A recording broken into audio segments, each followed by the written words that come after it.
Nakakatakot mag-invest. Baka mawala ang pera ko. Ito ba ang iyong dahilan? Kaya hanggang ngayon, hindi mo pa rin nasimulan. Isang gamot lang ang kailangan mo para mawala na yung takot, yung iyong agam-agam pagdating sa pag-i-invest. Financial education. At sa panahon ngayon, marami ng paraan para makakuha ka ng tamang kaalaman. Marami ng paraan para matuto kung paano mo talaga masimulan ang tamang pag-iipon at pag-i-invest. Kaya kung ikaw ay baby pa lang or first time na mag-invest, ito ang tatlong simpleng investment na maaaring simulan ng isang ordinaryong Pinoy. Dahil nga first time mo mag-invest, of course, you need to know the basic things. Katulad na lamang po ng kaalaman.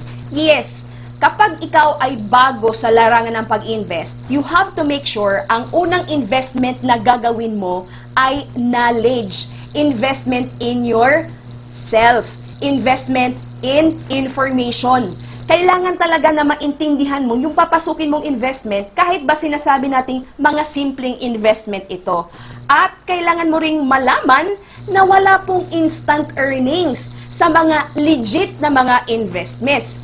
Kailangang tumatak sa isipan mo, lalo na kapag naintindihan mo talaga how money works, na hindi po ito magic. Wala po yung tinatawag na payout na after a week kikita ka na kaagad. Wala pong ganon. So you have to understand, when you invest, you let your money grow over time. And of course, lahat po ng investment ay may kaakibat na risk. Kaya kapag sinasabi ng mga tao na ito, zero risk free, talagang siguradong kikita ka dito in a short period of time, yon delikado na. Kaya lalo na kapag a first timer, tapos marinig ka agad nila yung mga word na investment, natatakot na. Bakit? Hindi nila naintindihan, nagpa-promise lang yung mga tao sa kanila, nakikita ka agad, without having proper knowledge. Hindi nila naintindihan na, magpe-payout lang daw.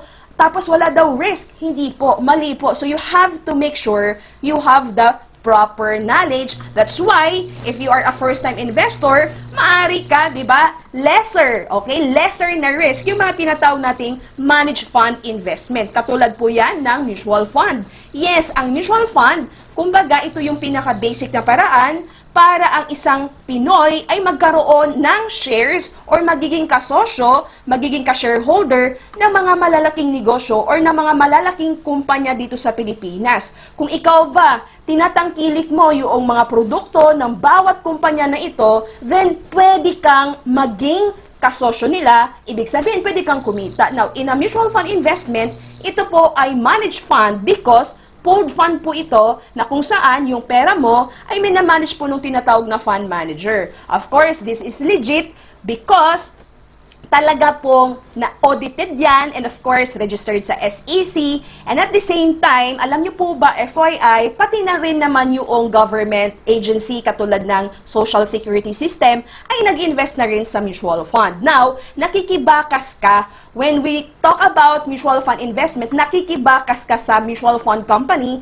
para yung fund manager, yung ibinakas pong pera ay naka-invest na doon sa mga kumpanya na pinili ng fund manager na sa tingin niya ay maganda ang magiging earnings ng investment portfolio na ginagawa niya. Of course, ang magiging returns or ang magiging kita mo dyan, hindi po ito mabilisan, di ba? So, ang kailangan mong tandaan dito, pinapadami mo ang shares na iyong na-own dito sa mutual fund investment. At ang pinaka-minimum para makapag-umpisa ang bawat Pinoy sa mutual fund investment ay 1,000 pesos. At may mga mutual fund companies na yung additional na investment ay 500 pesos. Ngayon, pagka nag-mutual fund investment ka, you have to make sure na hindi ka lang isang beses nag-i-invest, diba? So, dito sa Pilipinas, marami na pong mga mutual fund companies na maaari mong pagpilian. Meron na po dyan na Soldivo Strategic Growth Fund. Ayan po, ito yung tinatawag natin na top 10 holdings na kung saan kapag nag-open ka ng Soldivo Strategic Growth Fund na mutual fund,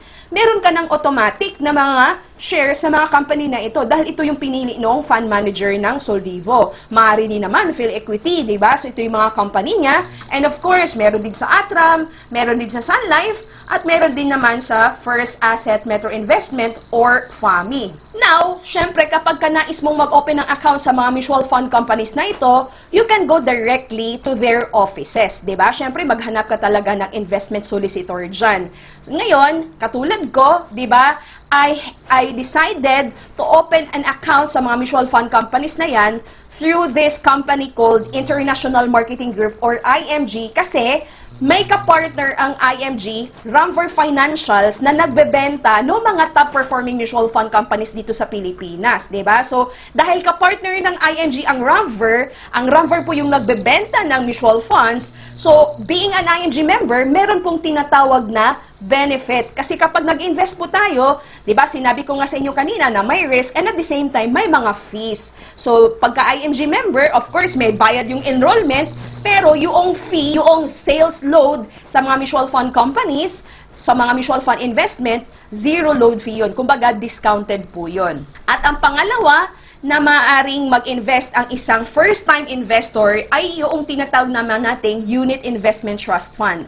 Again, this is also a managed investment fund. So, ibig sabihin, kapag ka invest ka naman sa UITF, maaari ka talagang mag-earn din dahil ito naman ay naka-invest din sa mga malalaking company and even doon sa mga other financial instruments. So, saan ka pwedeng mag-open ng UITF? You can go to the bank and maaari kang magtanong sa mga bangko, 'di ba? Sa mga tao sa loob ng bank, of course, 'di ba? The bank manager, kung sino man yung tamang tao na sa loob ng bangko, maaari kang magtanong, pwede po ba ako mag-open ng Unit Investment Trust Fund, di ba? So, of course, di ba, yung mga top 5 na mga commercial banks dito sa Pilipinas, for sure, meron talaga silang ino-offer na UITF investment. Ako naman, personally, nag-open ako ng UITF investment ko through Atram Trust Corporation gamit yung Seedbox platform nila. So, I have an account sa Atram Global Technology Feather Fund. So, ito po yung top 10 holdings nila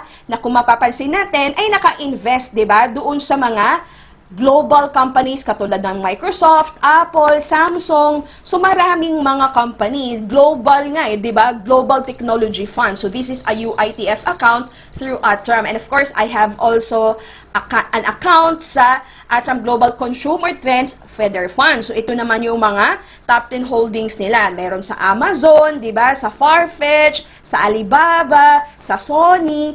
And this is the portal na meron ako with my UITF investment with Atram, diba? So, you can open an account as low as 1,000 pesos. Of course, minimum additional na investment ay 500 pesos. So, nakakatuwa lang dahil talagang meron tayong access doon sa mga kumpanya na hindi natin inakala, diba, na ay pwede pala tayo magiging ka-shareholder, diba? Katulad na lamang ng Amazon or ng mga Samsung or ng Apple or ng Alphabet or ng Microsoft. So, kahalagahan lang talaga, syempre, nagawa ko naman ito noong nagkaroon ako ng kaalaman. And of course, ang pinaka-saving program na dapat meron ang bawat Pilipino, yung tinatawag naman nating Kaiser Saving Program. Kaya nga kung ikaw ay first time na magpasok or ikaw ay first time na papasok sa larangan ng investment, dapat meron ka talagang tinatawag na Kaiser Saving Program. Ano naman itong Kaiser Saving Program? This is a 3-in-1 na saving program na kung saan sa account mo, meron ka ng life insurance na ibig sabihin, pag may nangyaring masama sa'yo, may makukuha ang family mo. 'Di ba? Instant money yon for them. And of course, meron ka na ring savings or investment, meron ka na ring healthcare. Actually, this Kaiser Saving Program, this is a health saving plan na kung saan mas mamamaximize mo ito in the long term, di ba? Now, syempre, this is a legit saving program dahil yung pera na iipunin mo with the Kaiser Saving Program ay 51% po ng pera mo ay napupunta sa trust fund na minamanage ng dalawang reputable international banks katulad ng ING Bank based sa Netherlands and of course ng Deutsche Bank na based in Europe. And of course, the 49% naka-invest naman po yan sa diversified portfolio katulad ng mutual funds and other instruments. So, ang Kaiser 3-in-1 investment or ang Kaiser Saving Plan, this is a managed fund also. Ngayon, kapag nag-open ka ng account with this Kaiser Saving Plan, marami ka namang mga saving program na maaari mong pagpilian. Ang pinaka-lowest, 2,647 a month. And the good thing with this Kaiser Saving Plan, di ba, na meron na siyang 3-in-1, meron na siyang insurance, meron na siyang healthcare, at meron na siyang investment. 7 taon mo lang ito pag-iipunan, 'di ba? Kapag ka nagkaroon ka ng account dito, bibigyan ka ng access sa magkakaroon ka ng separate or magkakaroon ka ng portal, saving portal na katulad nito. Ngayon, syempre, balikan po natin yung mga UITF na ito, yung mga mutual fund investment na yan. Kumbaga, hanggang kailan ka lang ba mag-invest? Ang sagot is up to you. Kasi mahalaga kapag nag-i-invest ka talaga, kailangan meron kang naiset na investment objective or financial goals para alam mo hanggang kailan ka lang mag-iipon or hanggang kailan ka lang mag-invest dito. I hope you find this video informative. If you do, kindly share this video to your families and friends para sila din ma-aware sa 3 simpleng investment na maaaring simulan kahit na bago pa lang sa pag-i-invest.